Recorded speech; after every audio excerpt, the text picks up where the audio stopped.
Ny antobavakantsika ao amin'ity androany ity dia ny anabavy namantsika Madame Nadia izay manana antobavaka manokana ho an'ny tokantrano sy ny fivoaran'izany ny ahatonga ny fifankatiavan'ny mpivady mba ho tonga amin'ny fahatsarany kokoa hatrany ary indrindra mba hanompoana an'Andriamanitra araka ny tena izy ary mba hitandremana ihany koa ny didin'Andriamanitra amin'ny fiainany manontolo.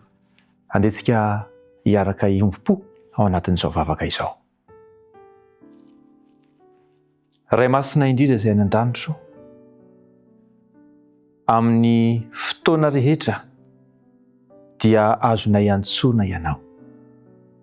Ary amin'ny alalan'izao fandaharana izao, eto amin'ity toerana ity, izay andrenesana ahitana ity antobavaka ity, dia mahatoky izahay fa eo anivonay ianao. Raha eo mamelany lokay, na ny tenako izay mitondra ny antobavaka, na ny mpiaino izay manaraka, na ny olona izay entina ambavaka koa ankehitriny. Mamindrafo Andriamanitra noho ny tsy fankatoavana, noho ny mety tsy finoana, ny fiahiahiana sy ny tahotra.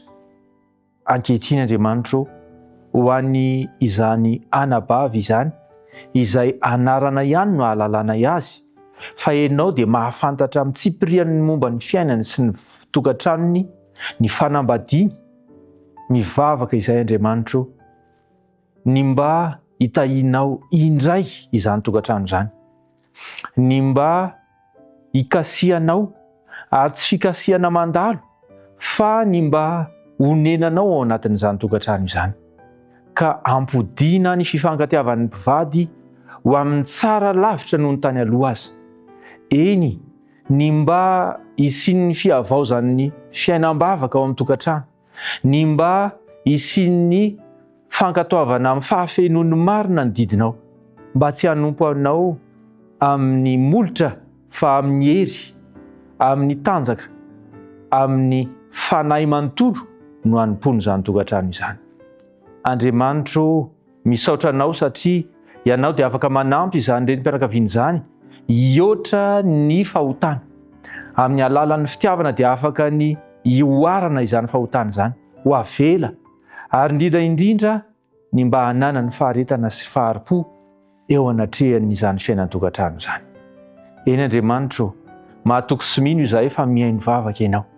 Ary efa nihaino ianao tamin'ny lasa, fa ankehitriny raha miantso anao izahay, dia mahatoky fa ianao ilay mpamonjy mora azo indrindra amin'ny fahoriana, dia efa nihaino, namaly noho ny fahamarinana sy ny fahatsarana ao amin'ny Kristy fa tsy ny fahamarinanay. No inonay fa efa hamalinao izany vavaka izany. Ho anao ny dera ny laza ny voninahitra mandrakizay Tompo, no ny anaranao Jesosy no hanonana ny vavaka rehetra. Amen.